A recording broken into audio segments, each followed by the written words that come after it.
you know, Honda Click version 3. Ayan. Sila sir, no? Dumayo po sa atin. Nagpa-install po ng anti-theft alarm system, no? Bali dito, hinanda na po natin. Nalatag na po natin lahat ng mga electrical wire. Ayan, no? Okay. Lahat po yan, okay na po, no? Bali dito, plug and play na po yung alarm natin. Sasalpak na lang. Tapos accessible na po rito sa dalawang remote, no? Wireless na po, keyless. Okay? Dito mga sir, ang maganda dyan, kahit wala po itong nakasalpak po dito, no, yung alarm, nag-start tayo ng motor, gagana po yan. Okay? Ayan, no? Wala pong check engine, no? Okay? Ngayon, once na sinalpak na po natin yan dito, keyless na po yan. Kahit wala pong susi, pwede na po nating i-start. Tapos 24/7 alarm system, no? Security po yan. Okay? Dito, ganito lang po, no? Once na may salpak na, pwede na po natin yan may start kahit wala pong susi. 1, 2. Okay? Ayan, no? Ayan. Keyless na po siya. Okay? Unlock para mamatay. Tapos, may alarm na rin po yan, no? Okay? Try natin. Mamaya ipipix po natin yan dito, no? Para hindi po basta-basta naabot ng mga kawatan, no? Okay? Pag nilak po natin yan, automatic po yan. Kahit iwan na po natin yung motor sa parking lot, once na may gumalaw o mag-attempt magnakaw, ayan, mag-warning. Tapos mag-hazard po, no? Tapos pangalawang attempt, doon na po mag-alarm. Okay?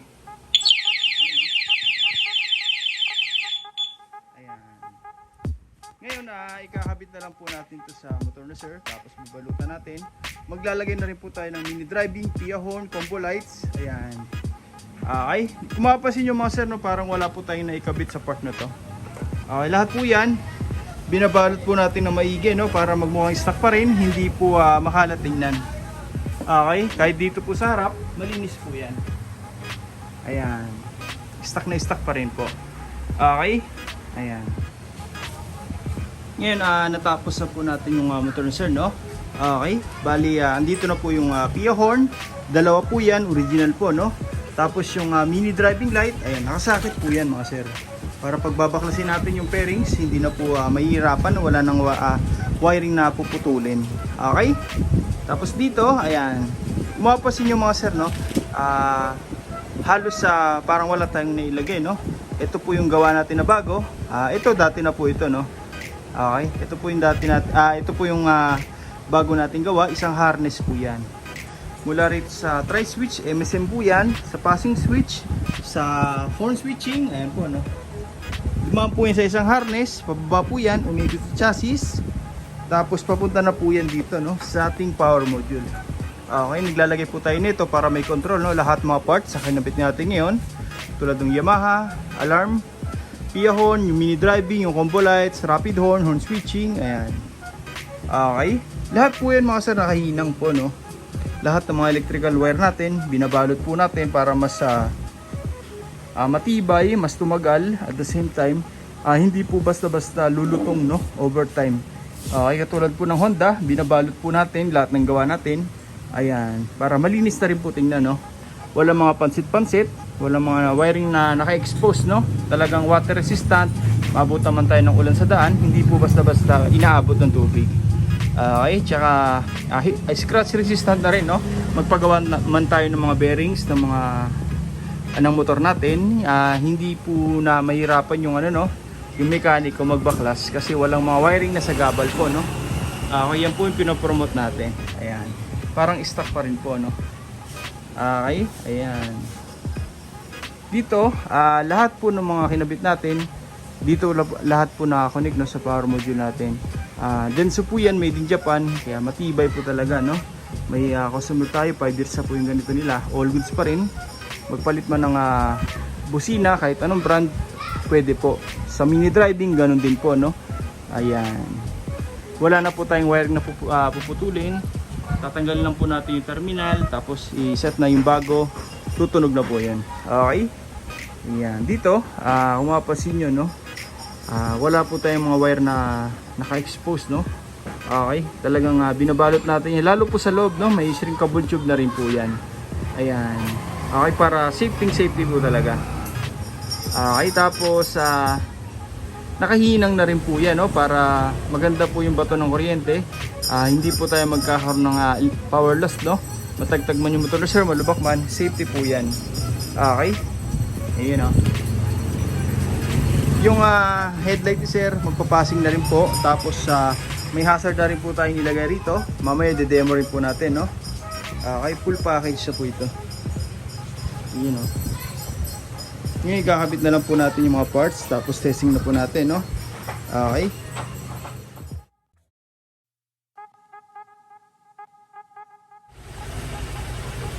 Ngayon, natapos na po natin yung motor na sir, no? Honda Click 125 version 3. Ayan. Nag-install tayo dito ng Yamaha 2-way alarm. Tapos yung mini driving light, PIA dual loud horn, hazard signal, combo lights, rapid horn, horn switching. Ayan. Okay. Sir, paupo ko na itong mini driving mo. Ayan. Naglagay tayo ng passing light. Passing light ako dyan, sir. Sa passing light, hindi lang po mini driving yung ilaw, no? Sasabay po dyan yung headlight. Okay. Usually sa mga Honda Click, no, mahirap pong gawing passing yung headlight. Pero dito, nagagawa po natin ang combos po, no? Sasabay yung mini driving tsaka yung headlight, passing mo, sir. Pero maganda dyan, pwede rin tayo mag high and low ng headlight nang hindi po sumasabay yung mini driving. High and low, sa mini driving high and low, hindi po sumasabay yung headlight. Pero pag nag-passing, sabay po lahat yan. Ayan po yung combo lights natin, mga sir, no? Ayan. Ayan po yung difference natin sa mga ibang gumagawa, no? Usually, pag nag-passing, MDL lang po yung umiilaw. Pero dito, sasabay po yung headlight. Kaya ang purpose natin dyan, mga sir, para kung sakaling na nag-high po tayo ng headlight, nag-passing tayo, meron pong iilaw. Okay, nagon tayo ng MDL, nag-passing, meron pa rin pong passing light. Isa pa nga, sir. Okay, ayan, o. Isa pa, sir. Okay, pa-off naman lahat, sir. Pa-high ng MDL, tapos passing light, meron pa rin headlight, no? Okay, sir, pa-off naman lahat. Tapos sa busina, ayan. Sa stock horn, kung mapapansin nyo, wala po tayong nilagay na blinker, no? Para pag nagparehistro, fully stock po yung busina, wala pong iilaw. Okay. Tapos sir, pa-activate naman lang loud horn. Ayan, siya pa nga, sir. Ayan, sa loud horn, doon na po iilaw yung mini driving tsaka yung headlight, no? Kasabay po niyan yung busina na malakas, no? Tapos, sir, pa rapid horn naman. Okay. Ayan. Sir, pa-on naman itong MDL mo. Tapos, busina. Rapid horn. Sir, pa-high naman ng headlight mo. Ayan. Dito, kung mapapansin nyo, lahat po yan naka-on na, no? Pero pag nagbusina, meron pa rin pong iilaw. Okay, isa pa nga, sir. Rapid horn. Okay, sir, pa-off naman lahat. Ayan. Tapos busina. Ayan, sasabay po ulit. Okay, check natin dito. Ito po yung nilagay natin na switch, no? Waterproof switch po yan. Pag nag-passing, sabay po lahat. Kasabay ng headlight. Okay, sa headlight, pwede rin tayo mag-high and low nang hindi po sumasabay yung mini driving. Sa mini driving, pwede rin tayo mag-high and low nang hindi po sumasabay yung headlight. Okay? Yan po yung combo lights natin. Tapos sa busina, stock horn, loud horn, rapid horn. Okay? Stock switch po yan. Wala po tayong pinalitan po rito, no? Pwede na po tayo makapag-hazard. Okay? Signal light tayo. Kabila naman, signal light, pindot, signal light, pindot, signal light. Pero pag hindi po natin pinindot, automatic po yan, hazard. Okay? Kahit hindi po tayo mag-signal light, kung gusto natin ng hazard agad, kaliwa, kanan lang po. Ayan. Kaliwa at kanan lang, automatic, mag-hazard na po yan. Okay? Iyan po yung maganda rito, no? Hindi po tayo naglalagay ng mga tie switch, mga sir, kasi mas matibay, no? Ito, mas durable yung stock na switch compared sa mga aftermarket, no? Pagka nababasa, ayan, nagkakaroon ng problema. Tsaka matigas po, no? Ito smooth pa rin po. Kung ano yung meron sa tie switch, passing light, meron po yan sa hazard, meron po yan. Ayan, yung horn switching, andito naman po. Iniwalay natin. Okay. Stock horn, loud horn. Rapid horn, mini driving, high and low. Ayan. Okay, demo natin yung alarm, no? Okay. Ngayon, meron po tayong dalawang remote dito, no?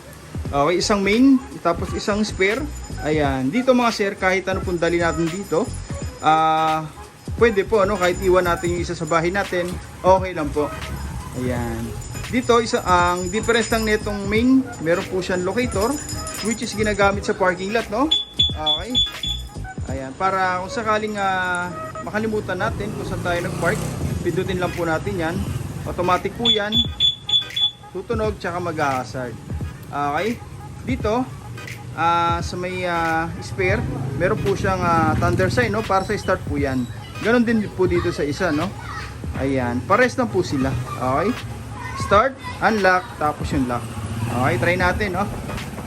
Ayan. Automatic start, kahit wala pong susi yung motor reserve, kahit hindi natin hinawakan, magi-start na po. Dalawang pindot lang, no? 1, 2. Okay, napakasimple po. Ayan. Tapos unlock. Ayan, mamamatay na po. Okay, ito po yung maganda sa alarm natin, no? Ayan, 24/7 monitoring. Ayan. For example, nilock na natin, no? Kahit iwan-iwan na po natin yung motor, okay lang po yan. Tapos pagka nagalaw, unang tapik, kahit dito po sa likod, no? Warning. Okay? Pangalawang attempt, doon na po tutunog yung alarm. Okay? Tsaka po yung remote, no? Magbabibrate din. Unlock. Ayan. Pagka ganun po mga sir, may iwasan na pong tambayan ng kung sino-sino yung motor natin sa parking lot, no?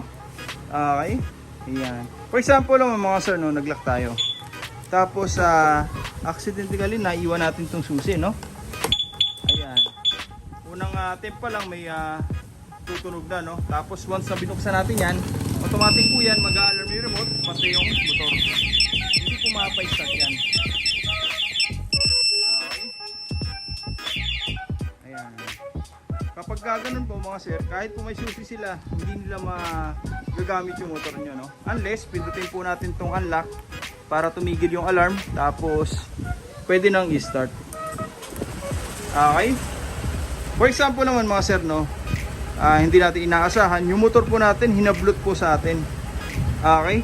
Para hindi na kayo mapano, bigyan nyo na po yung susi. Basta nasa inyo po itong remote. Pag malayo na sila, saka nyo lang pindutin tong lock, automatic po yan yung motor nyo, mamamatay.